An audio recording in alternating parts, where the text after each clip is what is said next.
Hello जी। बहुत बहुत नमस्कार आप सभी लोगों का आपके इस YouTube चैनल पर। आज हम बात करने वाले हैं कार्बोहाइड्रेट्स के बारे में। ठीक है, हमने विटामिन्स के बारे में बात की थी, अमीनो एसिड्स के बारे में बात की। हम छोटे छोटे टॉपिक लेके आते हैं, बड़े टॉपिक ही लेते हैं। बायोटेक्नोलॉजी हमने पढ़ी पूरी, सेल बायोलॉजी पढ़ी, डाइजेशन एंड एब्जॉर्प्शन वाला चैप्टर पढ़ा, रेस्पिरेटरी वाला चैप्टर भी पढ़ा। आज हम छोटा एक चैप्टर जो है टॉपिक लेके आए हैं कार्बोहाइड्रेट्स, यानी कि 10 से 15 मिनट में इस टॉपिक को खत्म करेंगे और पूरा फिनिश करेंगे इसको। ऐसा नहीं है कि ऊपर ऊपर से पढ़ेंगे, जो क्वेश्चन यहाँ से बन सकते हैं, जो कॉन्सेप्ट्स हैं, सारी चीजें आपको बताएंगे। तो आप हमारे साथ में बने रहिए, बहुत अच्छा लगेगा आपको लास्ट तक जाते जाते। कार्बोहाइड्रेट्स क्या होते हैं, शुरू करते हैं बिना टाइम वेस्ट किए। हमारा टॉपिक है कार्बोहाइड्रेट्स।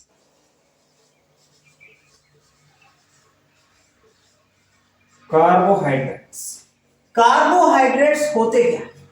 कार्बोहाइड्रेट्स जो है ये हमारे शरीर में एनर्जी प्रदान करते हैं, हमारी बॉडी को एनर्जी प्रदान करते हैं, ऊर्जा देते हैं। कार्बोहाइड्रेट्स सिर्फ कार्बोहाइड्रेट ऊर्जा देते हैं ऐसा नहीं, जितने भी न्यूट्रिएंट्स हैं उन सब का अलग अलग काम होता है। न्यूट्रिएंट्स कौन कौन से हैं? कार्बोहाइड्रेट, प्रोटीन, वसा, इसके अलावा विटामिन होते हैं, मिनरल्स होते हैं। ठीक है, अब इसमें से जो कार्बोहाइड्रेट और वसा जो है ये हमारे शरीर को ऊर्जा देते हैं, है ना। कार्बोहाइड्रेट और फैट दोनों का काम होता है हमारी बॉडी को एनर्जी देना, और जो आपका प्रोटीन होता है ये ऊर्जा नहीं देता है, उसका काम होता है शरीर की वृद्धि और विकास में भाग लेना, है ना। तो ये आपको अलग अलग काम समझ में आना चाहिए। अब कार्बोहाइड्रेट होते क्या है? कार्बोहाइड्रेट जो है ये कार्बन, हाइड्रोजन और ऑक्सीजन से मिलकर बने होते हैं। ठीक है, यानी कि इसका कॉम्पोजिशन अगर देखे जाए तो कार्बोहाइड्रेट कार्बन, हाइड्रोजन और ऑक्सीजन से मिलकर बने होते हैं। ये तीन प्रकार के इसमें मॉलिक्यूल पाए जाते हैं, एक तो कार्बन होगा, एक हाइड्रोजन होगा, एक ऑक्सीजन होगा। कोई भी कार्बोहाइड्रेट हो, इन तीनों के अलावा कुछ भी उसमें प्रेजेंट नहीं होगा। यानी कि पहला पॉइंट, कार्बोहाइड्रेट कार्बन, हाइड्रोजन और ऑक्सीजन से मिलकर बने होते हैं। फॉर एग्जाम्पल हमने जैसे लिया ग्लूकोज, तो ग्लूकोज का क्या फॉर्मूला होता है? C6H12O6। यानी कि ग्लूकोज जो है ये कार्बन, हाइड्रोजन और ऑक्सीजन से मिलकर बना होता है। कोई भी एग्जांपल ले लो, सुक्रोज, तो सुक्रोज क्या होता है? C22H11। ठीक है, जो भी है कोई भी आप एग्जांपल ले लीजिए, कार्बन, हाइड्रोजन और ऑक्सीजन से मिलकर बना होता है। ठीक है, तो ये आपको क्लियर होना चाहिए। ये आपको क्लियर हो गया?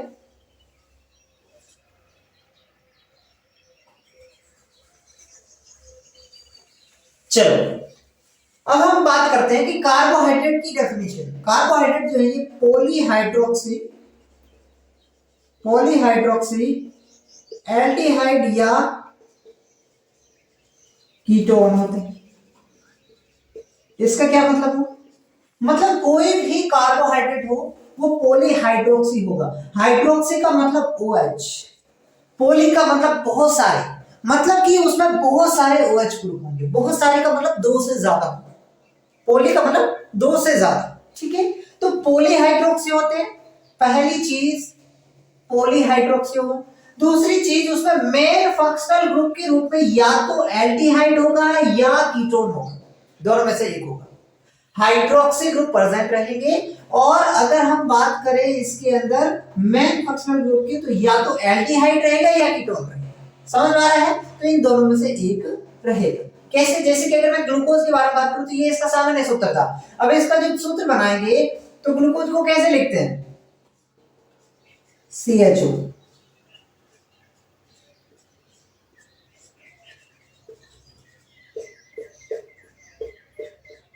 यही तो फॉर्मूला होता है ग्लूकोज का भाई साहब, यही तो फॉर्मूला होता है ग्लूकोज का।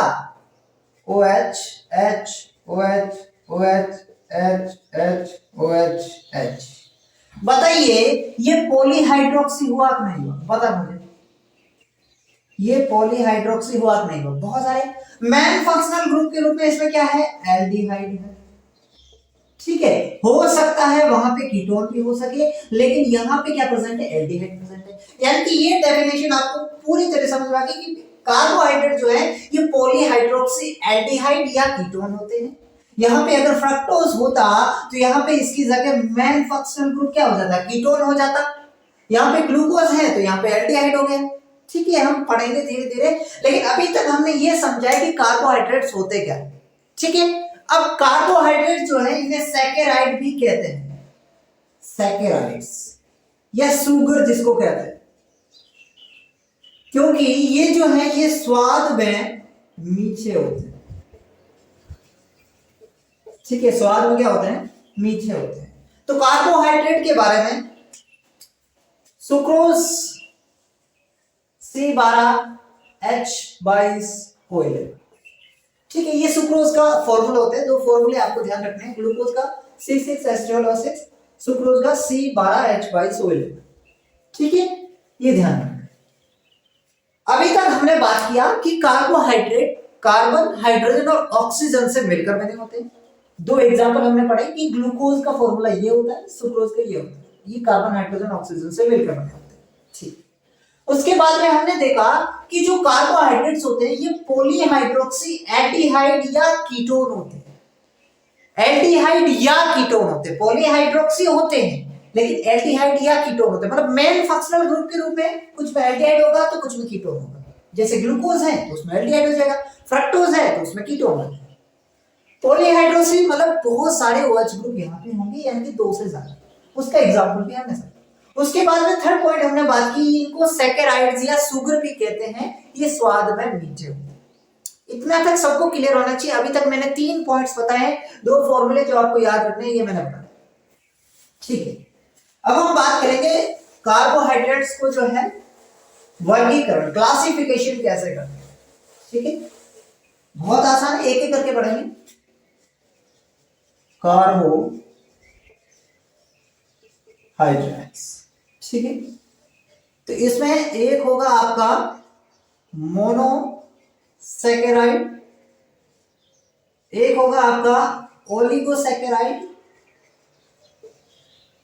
ठीक है, और एक होगा आपका पॉलीसैकेराइड, पॉलीसैकेराइड।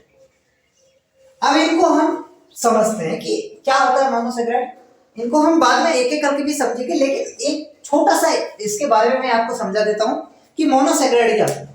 मोनोसैकेराइड जो होते हैं ये सबसे सरल प्रकार के कार्बोहाइड्रेट्स होते हैं, है ना, सबसे सरल प्रकार के। अब ओलिगोसैकेराइड्स है तो इसमें मोनोसैकेराइड जब आपस में जुड़ेंगे तो ओलिगोसैकेराइड बनेंगे, मोनोसैकेराइड जब बहुत सारे आपस में जुड़ जाएंगे तो पॉलीसैकेराइड बनेंगे। ठीक है, यानी कि मोनोसैकेराइड सबसे सरल प्रकार की शर्करा होती है, सबसे सरल प्रकार की शर्करा जिसका जल अपघटन नहीं हो सकता, जिसका जल अपघटन नहीं हो सकता। अब ओलिगोसैकेराइड क्या है, 2 से लेकर के 9 तक अगर मोनोसैकेराइड आपस में जुड़ सकती है, 2 से लेकर के 9 मोनोसैकेराइड तक अगर आपस में इकाई अगर जुड़ी हुई है तो उसको ओलिगोसैकेराइड, और अगर 9 से ज्यादा मोनोसैकेराइड इकाई आपस में जुड़ी हुई है तो उसको पॉलीसैकेराइड कहते हैं। मतलब समझ आ गया, सबसे सरल प्रकार के मोनोसैकेराइड, बहुत सारी मोनोसैकेराइड आपस में जुड़ जाती है तो ओलिगोसैकेराइड या पॉलीसैकेराइड। अब ओलिगो कौन सा, पॉली कौन सा, तो 2 से लेकर के 9 तक अगर मोनोसैकेराइड इकाई आपस में जुड़ी हुई है तो ओलिगोसैकेराइड, और 9 से भी ज्यादा मोनोसैकेराइड इकाई आपस में जुड़ी हुई है तो उसको पॉलीसैकेराइड। अब 2 मोनोसैकेराइड इकाई अगर आपस में जुड़ी हुई है तो उसको डाइसैकेराइड, 3 जुड़ी है तो ट्राइसैकेराइड, 4 जुड़ी है टेट्रासैकेराइड, 9 तक वो सारे किस्म आएंगे ओलिगोसैकेराइड में आएंगे। हमको ओलिगोसैकेराइड में मेनली डाइसैकेराइड के बारे में पढ़ना है, मतलब 2 मोनोसैकेराइड इकाई जब आपस में जुड़ती है तो क्या होता है वो हमें पढ़ना है, बाकी ट्राइसैकेराइड, टेट्रासैकेराइड के बारे में नहीं पढ़ना है। ठीक है, तो ये मैंने आपको समझाया। अब देखो, मतलब यूं भी कह सकते हैं, एक तो ये कह सकते हैं कि 2 से लेकर के 9 मोनोसैकेराइड आपस में जुड़ी, या फिर यूं कहते हैं कि इसका जल अपघटन करने पर 2 से 9 मोनोसैकेराइड इकाइयां प्राप्त होती है। इसका जल अपघटन करने पर बहुत सारी मोनोसैकेराइड इकाइयां प्राप्त होती है, लेकिन इसका जल अपघटन तो हो ही नहीं सकता। क्यों? क्योंकि तो ये तो एक ही है भाई, ये तो एक ही है, ये तो इनके लिए मोनोमर के रूप में काम कर रहा है। पॉलीसैकेराइड के लिए मोनोमर के रूप में काम कौन कर रहा है? मोनोसैकेराइड, सबसे सरल प्रकार की। तो इसका जल अपघटन नहीं हो सकता। इसका जल अपघटन करने पर 2 से 9 मोनोसैकेराइड इकाइयां, इसका जल अपघटन करने पर 9 से ज्यादा मोनोसैकेराइड इकाइयां। ये इसके बारे में आपको समझना है। अब हम एक एक करके पढ़ते हैं। सबसे पहले हम बात करते हैं मोनोसैकेराइड के बारे में। मोनोसैकेराइड के बारे में बात करें मोनोसैकेराइड के बारे में हमने ये तो बता दिया, सबसे सरल प्रकार की होती है, जलापीड़न नहीं हो सकता। अब ध्यान रखना मोनोसैकेराइड कितने प्रकार के होते हैं। अगर इसको हम फंक्शनल ग्रुप के आधार पर बांटे, ठीक है, फंक्शनल ग्रुप के बेसिस पे, तो एक तो होती है एल्डोज सुगर। एल्डोज सुगर का मतलब जिसमें मेन फंक्शनल ग्रुप जो है वो क्या हो, एल्डिहाइड हो।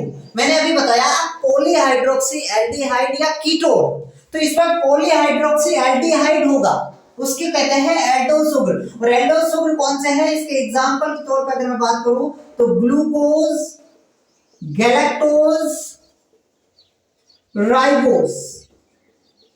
दोस्तों ध्यान रखना, तीनों एग्जांपल याद रखना है एल्डोज सुगर। अगर हम बात करें कीटोज सुगर की, मतलब कि इसमें जो फंक्शनल ग्रुप होता है वो क्या होता है, कीटोन। इसके तौर एग्जांपल में आपको याद रखना है फ्रक्टोज। बात समझ में आ रही है आपको, मैं क्या समझा रहा हूं। अभी हम प्रकार पढ़ रहे हैं, ये सारे मोनोसैकेराइड है, ग्लूकोज, गैलेक्टोज, फ्रक्टोज, ये क्या है, मोनोसैकेराइड है। एक चीज यहां पे ध्यान से लिख लो, ग्लूकोज, गैलेक्टोज, फ्रक्टोज, ये मोनोसैकेराइड हैं, ठीक है, ये मोनोसैकेराइड है।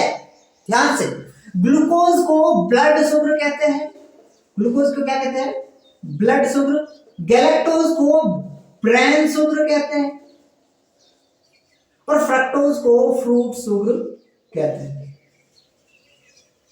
ये भी इंपॉर्टेंट चीज है, ठीक है। तो ये तो हमने इसको मोनोसैकेराइड को किस बेसिस पे क्लासिफाई किया, फंक्शनल ग्रुप के आधार पर, कि भाई एक एल्डोज एक कीटोज, कीटोज में फ्रक्टोज याद रखने हैं और एल्डोज में ग्लूकोज, गैलेक्टोज याद रखने हैं, राइबोज भी रख सकते हैं, ठीक है। तो मोनोसैकेराइड कौन से हो गए, ग्लूकोज, गैलेक्टोज, फ्रक्टोज। यानी कि ये ग्लूकोज, गैलेक्टोज और फ्रक्टोज मिलकर ही बड़े बड़े कार्बोहाइड्रेट्स अणु बनाते हैं, लेकिन जो भी बड़े बड़े कार्बोहाइड्रेट्स हो उसमें मोनोमर तो यही होंगे, ठीक है, यही होंगे। अब हम बात करेंगे मोनोसैकेराइड को अगर कार्बन की संख्या के आधार पर डिवाइड करें, ठीक है, इसको क्लासिफाई किए कार्बन की संख्या के आधार पर, तो कार्बन की संख्या के आधार पर तो इसको डिवाइड किया जाता है ट्रायोज, ठीक है, ट्रायोज, टेट्रायोज,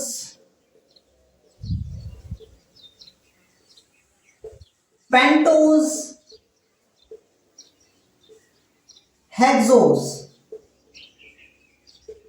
हेप्टोज भी होता है लेकिन हेक्सोज तक याद रखना। ट्रायोज का मतलब इसमें 3 कार्बन होते हैं। भाई हम कार्बन की संख्या के आधार पर मोनोसैकेराइड को डिवाइड कर रहे हैं, क्लासिफाई कर रहे हैं, तो यहाँ पे ट्रायोज का मतलब इसमें 3 कार्बन, टेट्रा 4, पेंटा का 5, हेक्सोज। ट्रायोज में एग्जांपल कौन से हैं, तो यहाँ पे याद रखना है ट्राइग्लिसराइड, ट्राइग्लिसराइड। टेट्रायोज में आपको जो एग्जांपल याद रखने हैं वो ये रखना है एरिथ्रोज, थ्रियोज। ये दोनों शुगर कौन से होती है, टेट्रायोज। सारी मोनोसैकेराइड है, ठीक है। अभी हम मोनोसैकेराइड पढ़ रहे हैं, तो जितनी भी शुगर मैं लिखा रहा हूं सारी क्या है, मोनोसैकेराइड, ठीक है। पेंटोज में आपके आते हैं राइबोज शुगर, बहुत इंपॉर्टेंट, राइबोज शुगर। राइबोज कौन सी, डीऑक्सीराइबोज राइबोज, ठीक है। जेनेटिक मटेरियल में जो शुगर होती है राइबोज शुगर, वो पेंटोज शुगर होती है, मतलब उसमें 5 कार्बन होते हैं। इसके अलावा एरेबिनोज, एरेबिनोज शुगर, जाइगुलोज शुगर, ये भी आपकी पेंटोज शुगर होती है। और हेक्सोज में भाई साहब आपको याद होना चाहिए जो मैंने आपको बताया, ग्लूकोज, गैलेक्टोज, फ्रक्टोज, तीनों के तीनों क्या है, हेक्सोज शुगर है। मतलब अभी इसमें 6 कार्बन पाए जाते हैं तीनों में।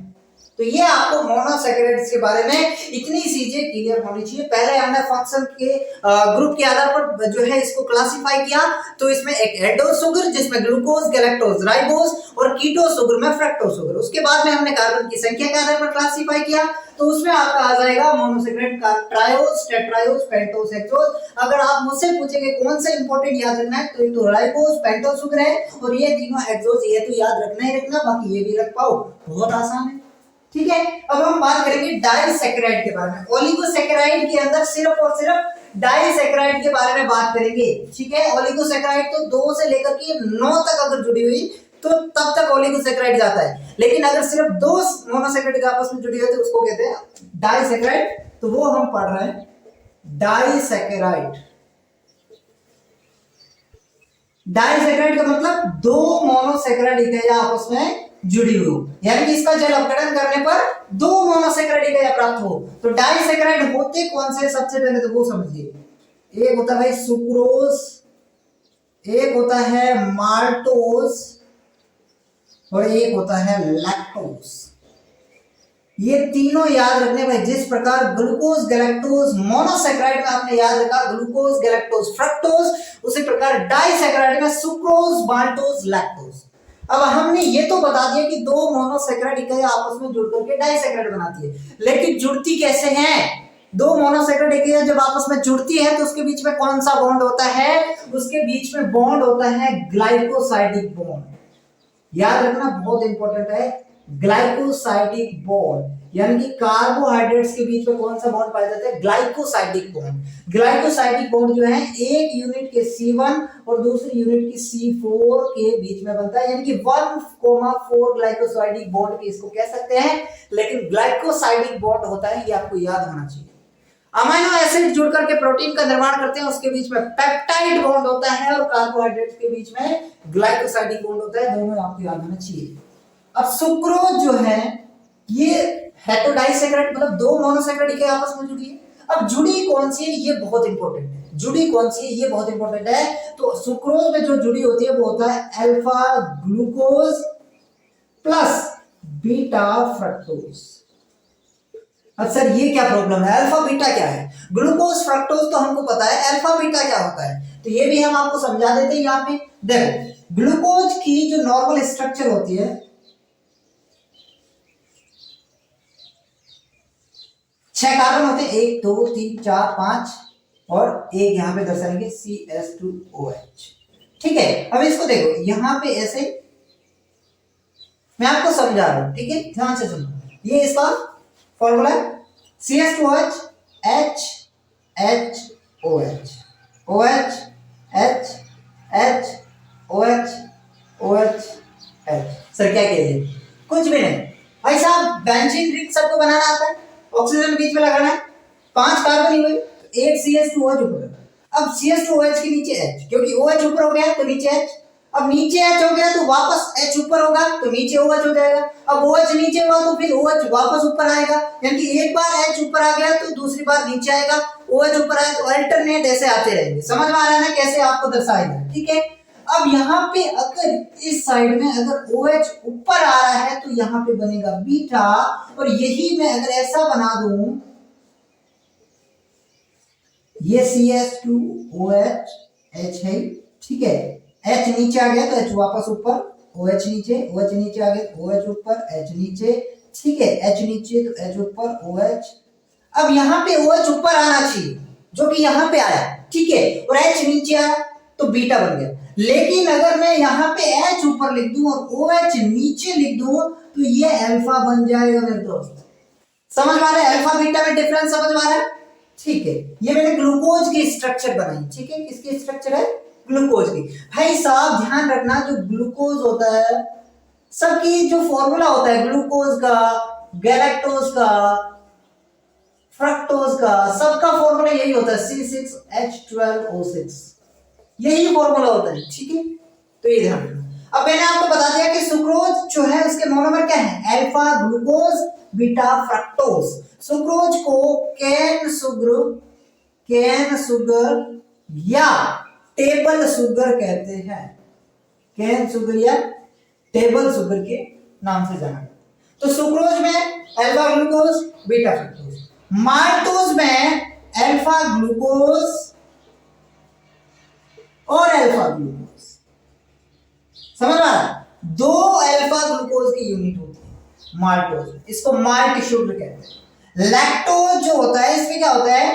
बीटा ग्लूकोज और बीटा गैलेक्टोज, और बीटा गैलेक्टोज। ये बहुत इंपॉर्टेंट है भाई, बीटा ग्लूकोज बीटा, इससे क्वेश्चन आता ही आता है चाहे कोई भी एग्जाम। लैक्टोज को मिल्क शुगर भी कहते हैं, मिल्क शुगर कहते हैं। किसको कौन सी शुगर कहते हैं ये भी ध्यान रखना है। तो डाइसैकेराइड भी हमारे कंप्लीट हो गए, आपको समझ में आ गया होगा। डाइसैकेराइड में क्या याद रखना है, दो मोनोसैकेराइड आपस में जुड़ी हुई रहती है, इनके बीच में ग्लाइकोसाइडिक बॉन्ड होता है। डाइसैकेराइड कौन सी है, सुक्रोज माल्टोज लैक्टोज। सुक्रोज में क्या क्या होता है, इसको किस नाम से जाना जाता है, लैक्टोज में कौन सी यूनिट होती है, लैक्टोज के बाद माल्टोज में कौन सी यूनिट होती है। अब हम फाइनली पढ़ेंगे पॉलीसैकेराइड्स के बारे में, यानी कि पॉलीसैकेराइड्स क्या होते हैं। पॉलीसैकेराइड यानी बहुत सारे कार्बोहाइड्रेट्स की इकाइयां, मतलब कि मोनोसैकेराइड की आपस में जुड़ जाती है, ठीक है, तो उसको कहते हैं पॉलीसैकेराइड। पॉलीसैकेराइड। अब पॉलीसैकेराइड भी दो प्रकार के होते हैं, एक होते हैं होमोपॉलीसैकेराइड, भाई बॉन्ड तो वही ग्लाइकोसाइडिक बॉन्ड होगा। अब आप कहेंगे कि डाइसैकेराइड में ग्लाइकोसाइडिक बॉन्ड था, पॉलीसैकेराइड में कौन सा होगा, तो पॉलीसैकेराइड है तो क्या होगा, वही मोनोसैकेराइड इकाइयां जुड़ती जा रही बहुत ज्यादा जुड़ जाएगी, ठीक है, बहुत ज्यादा जुड़ जाएगी, ग्लाइकोसाइडिक बॉन्ड बनते जाएंगे, ठीक है, तो ये भी आपको याद रखना है।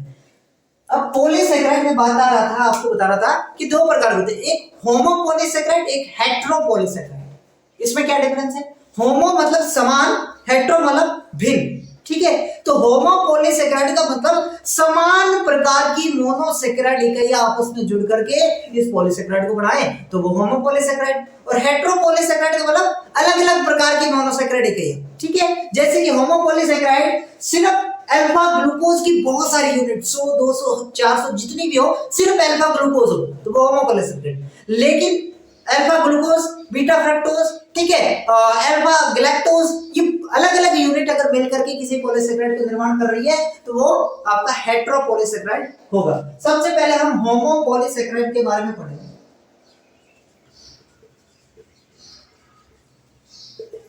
होमोपॉलीसैकेराइड क्या होता है ये आपको समझ में आ गया होगा। अब होमोपॉलीसैकेराइड कौन कौन से होते हैं ये हमें पढ़ना है। सबसे पहले हम पढ़ेंगे ग्लाइकोजन के बारे में। सबने नाम सुन रखा होगा ग्लाइकोजन। ग्लाइकोजन क्या होता है, हमारी बॉडी का storage polysaccharide, food storage polysaccharide है। ग्लाइकोजन का जो मोनोमर होता है वो क्या होता है, अल्फा ग्लूकोज, यानी कि बहुत सारी अल्फा ग्लूकोज की यूनिट आपस में जुड़ती जाती है और ग्लाइकोजन का निर्माण करती है, ठीक है। अब अल्फा ग्लूकोज हो गया, ये ग्लाइकोजन होता क्या है, तो ये जो है ये एनिमल में, किसमें, जंतुओं में स्टोरेज पॉलीसैकेराइड है, स्टोरेज पॉलीसैकेराइड होता है, ठीक है। कहां पे स्टोर होता है, ये स्टोर होता है आपके लीवर में, आपकी मसल में, मसल मतलब मांसपेशियां, यकृत और मांसपेशियों में ये संग्रहित होता है। स्टोरेज पॉलीसैकेराइड मतलब हमारी बॉडी में फूड को स्टोर करके रखा जाता है, पता है ना, कोई भी एनिमल हो, प्लांट हो, उसके अंदर फूड को स्टोर करके रखा जाता है ताकि जब जरूरत पड़े तब उसको दिया जा सके बॉडी को, तो उसे कहते हैं स्टोरेज। तो यहाँ पे एनिमल में जो फूड स्टोरेज पॉलीसैकेराइड होता है वो ग्लाइकोजन होता है, और स्टार्च किसमें होता है, प्लांट में, उसके बारे में हम पढ़ेंगे। प्लांट में क्या होता है, स्टार्च होता है, तो इसकी संरचना स्टार्च के जैसी होने की वजह से इसे एनिमल स्टार्च के नाम से भी जाना जाता है, एनिमल स्टार्च यानी कि जंतु मंड के नाम से भी जाना जाता है।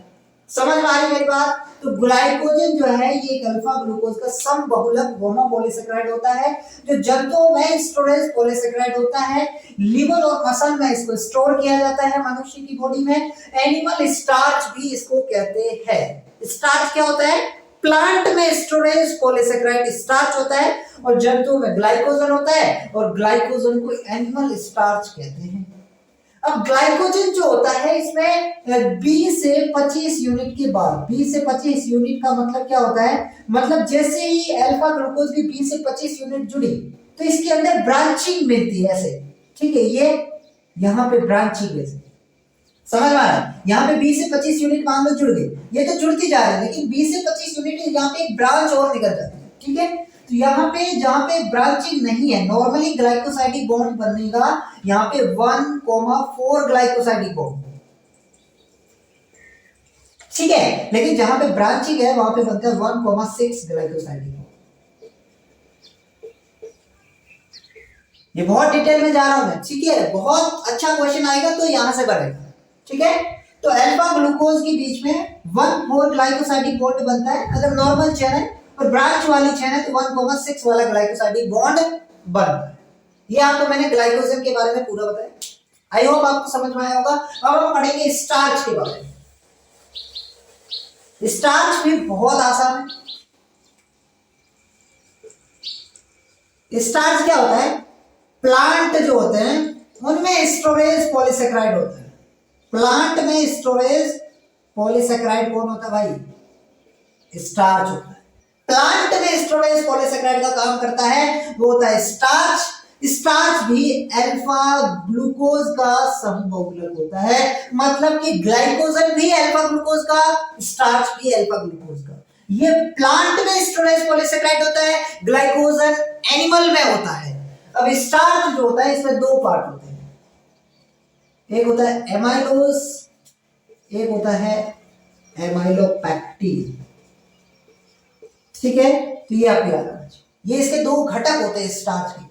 एमाइलोज जो होता है ये कुल इसका 10 से 25%, ये इसका 70 से 90%, बाकी बचा हुआ भाग ये अगर 10 से 25% है तो इसमें बहुत कम यूनिट होगी। कितनी यूनिट होगी, 200 से 1000 यूनिट, जबकि इसमें 2000 से लाख 1 लाख तक यूनिट इसमें प्रेजेंट रह सकती है, ठीक है। एमाइलोज जो होता है इसमें हेलिकल स्ट्रक्चर प्रेजेंट रहती है, हेलिकल स्ट्रक्चर प्रेजेंट रहती है। हेलिकल स्ट्रक्चर मतलब हेलिक्स फोल्ड इसमें पाए जाते हैं, जबकि इसमें ऐसा नहीं होता, एब्सेंट रहते हैं। इसमें क्या मिलती है, ब्रांचिंग मिलती है, ब्रांचिंग इसमें नहीं मिलती है, जबकि इसमें ब्रांचिंग मिलती है। मेरी बात समझ आ रहा है। एमाइलोज 10 से 25% होता है कुल स्टार्च का, ये 70 से 90। एमाइलोज जो है इसमें हेलिकल स्ट्रक्चर होता है, मतलब फोल्ड पाए जाते हैं। तो अगर इसमें पाए जाते हैं तो इसमें नहीं होंगे, और अगर इसमें हेलिकल या फोल्ड पाए जाते हैं तो इसमें ब्रांचिंग नहीं पाई जाएगी, ठीक है, जबकि इसमें ब्रांचिंग पाई जाती है। अब मैंने एक चीज आपको बताया कि जहां पे ब्रांचिंग होती है वहां पे कौन सा ग्लाइकोसाइडिक बॉन्ड होता है, अल्फा 1,6 ग्लाइकोसाइडिक बॉन्ड। तो जहां पे ब्रांचिंग प्रेजेंट है यहाँ पे अल्फा 1,6 ग्लाइकोसाइडिक बॉन्ड, और अल्फा 1 तो नॉर्मल चेन में है तो होगा, लेकिन यहाँ पे ब्रांचिंग अगर नहीं है तो सिर्फ और सिर्फ अल्फा 1,4 ग्लाइकोसाइडिक बॉन्ड होता है। बताओ समझ में आया नहीं, स्टार्च समझ में आया कि नहीं आया बताओ, मैं दोबारा समझा देता हूँ। स्टार्च प्लांट का स्टोरेज पॉलीसेकेराइड, अल्फा ग्लूकोज का समबहुलक होमोपॉलीसेकेराइड होता है। दो घटक होते हैं इसके, एमाइलोज एमाइलोपेक्टिन। एमाइलोज 10 से 25, बाकी बचा हुआ एमाइलोपेक्टिन।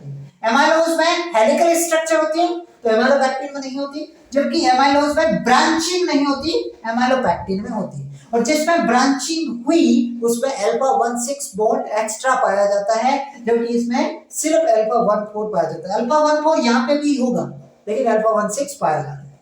ये स्टार्च के बारे में। अब आपने सुना होगा कि स्टार्च जो होता है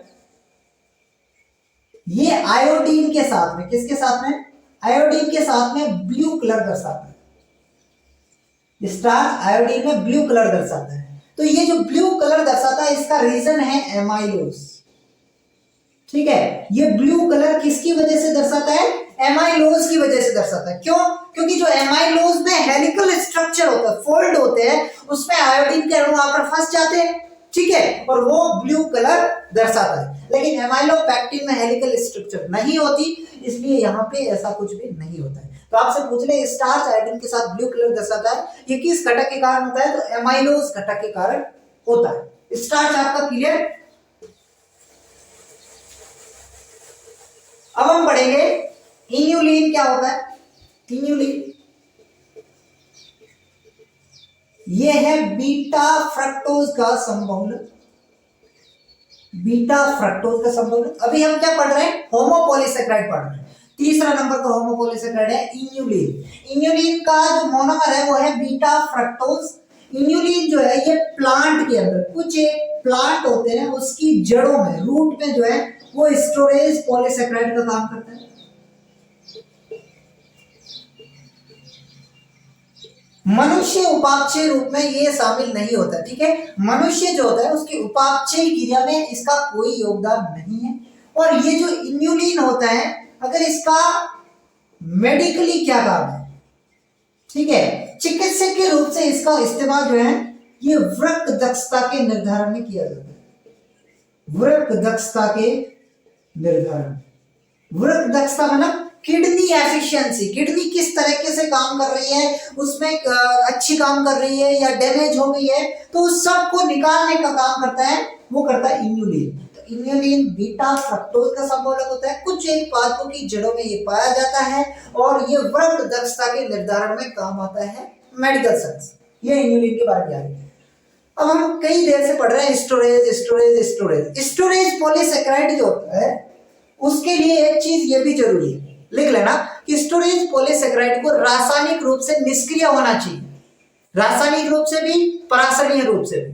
क्यों? स्टोरेज पॉलीसेकेराइड मतलब उसको हम स्टोर करके रख रहे हैं, तो स्टोर करके रख रहे हैं उसको, तो हम इसलिए स्टोर करके रख रहे हैं ताकि जब हमें जरूरत पड़े तब हमें मिल जाए। लेकिन अगर वो रासायनिक रूप से क्रियाशील हुआ तो वो तो किसी के साथ में क्रिया करके कुछ अलग ही बन जाएगा, और जब हमें जरूरत पड़ेगी तो क्या लेंगे भाई, वो तो कुछ अलग बन के बैठा है। तो इसलिए बहुत जरूरी है कि जो भी स्टोरेज पॉलीसेकेराइड है वो रासायनिक रूप से निष्क्रिय होना चाहिए। ये पॉइंट आप लिख लीजिए। ये इन्युलिन हो गया। 4 नंबर का होमोपॉलीसेकेराइड हम पढ़ लेते हैं सेल्यूलोज। सेल्यूलोज जो है ये आपका बीटा ग्लूकोज का बहुलक होता है, प्लांट सेल वॉल का घटक होता है, और सबसे ज्यादा सेल वॉल किसमें पाया जाता है, मैक्सिमम जो है ये पाया जाता है कॉटन में। कितना? Up to 90%। बहुत इंपॉर्टेंट है तीनों चीजें, सेल्यूलोज, प्लांट सेल वॉल, ठीक है, पादप कोशिका भित्ति सेल्यूलोज से बनी होती है, बीटा ग्लूकोज का समबाहुलक, और सबसे ज्यादा सेल्यूलोज की मात्रा पाई जाती है कॉटन में 90% तक। ठीक है, ये चीज आपको ध्यान रखना है। एक चीज होती है आपकी और लास्ट में काइटिन। काइटिन, काइटिन किसका होमोपॉलीसेकेराइड है, N acetyl glucosamine. N acetyl glucosamine का होमोपॉलीसेकेराइड होता है काइटिन। और काइटिन जो है ये ऑर्थोपोड्स जितने भी होते हैं, ऑर्थोपोड्स का बाह्य कंकाल किसका बना होता है भाई, ऑर्थोपोड्स जितने भी होते हैं उनका बाह्य कंकाल किसका बना होता है, काइटिन का। तो ध्यान रखना, कोई बच्चे अगर सोच रहे होंगे कि काइटिन क्या है, नहीं पता है, तो काइटिन कार्बोहाइड्रेट है, सेल्यूलोज कार्बोहाइड्रेट है, इन्युलिन कार्बोहाइड्रेट है, होमोपॉलीसेकेराइड्स है। ठीक है, होमोपॉलीसेकेराइड यहाँ पे होते हैं हमारे सवाल। अब हम पढ़ लेते हैं हेट्रोपॉलीसेकेराइड के बारे में, और इसमें कुछ भी ज्यादा नहीं है, सिर्फ 1 मिनट लगेगा, सिर्फ 1 मिनट। हेट्रोपॉलीसेकेराइड, हेट्रो में एक तो हमें पढ़ना है हाइलुरोनिक एसिड। ठीक है, हेट्रो मतलब ये 2 अलग अलग मोनोसेकेराइड से बना होगा, तो इसमें 2 अलग कौन सा होता है, एक होता है एन एसिटाइल ग्लूकोज अमाइन, और एक होता है ग्लूकोरोनिक एसिड, ग्लूकोरोनिक एसिड। दूसरा चीज हम पढ़ेंगे पेप्टिडोग्लाइकेन। नाम सुना हुआ है किसी ने पेप्टिडोग्लाइकेन? भाई जिसने हमने सेल वाला चैप्टर पढ़ाया था, उस जिसने पढ़ा उसने सुना होगा कि जो बैक्टीरिया सेल वॉल का घटक होता है, बैक्टीरियल सेल वॉल का घटक, घटक मतलब बैक्टीरिया की सेल वॉल किससे बनी होती है, पेप्टिडोग्लाइकेन। ठीक है, तो ये कि इसमें कौन कौन से मोनोसेकेराइड होते हैं, एक होता है एन एसिटाइल ग्लूकोजेमाइन, और एक होता है आपका एन एसिटाइल ब्यूरेमिक एसिड। ठीक है, ये हमारा चैप्टर समाप्त हो जाता है। हेट्रोपॉलीसेकेराइड में 2 याद रखना है, हाइलुरोनिक एसिड, पेप्टिडोग्लाइकेन। कौन से मोनोसेकेराइड्स हैं ये आप देख सकते हैं। तो आई होप आपको समझ में आया होगा, और मैं इतना आपको दावे के साथ में कह सकता हूं कि नीट में या लैब असिस्टेंट पे कोई भी क्वेश्चन आता है कार्बोहाइड्रेट से और इससे बाहर चला जाता है, हो ही नहीं सकता ऐसा। ठीक है, ऐसा हो ही नहीं सकता। तो अब बिना किसी डाउट के जो पढ़ाया गया है उसको ध्यान से पढ़ें। बाकी हम लेक्चर लाते रहते हैं, ये छोटा टॉपिक लाए, अभी हम ह्यूमन फिजियोलॉजी कर रहे हैं, तो किसी को ह्यूमन फिजियोलॉजी अगर समझनी है, उसका फील लेना है, तो आप हमारे चैनल पे इसके लेक्चर देख सकते हैं, जो कि कंटिन्यू अभी हम पढ़ा ही रहे हैं। ठीक है, अगर आपको ये वीडियो पसंद आया तो आप चैनल को सब्सक्राइब जरूर कर सकते हैं और एक लाइक, ठीक है, और बाकी लोगों तक शेयर भी करें जिनको पढ़ना है। Thank you. आगे क्या बोले, ठीक है, समझ में आ गया होगा, बहुत बढ़िया। मिलते हैं अगले लेक्चर के अंदर।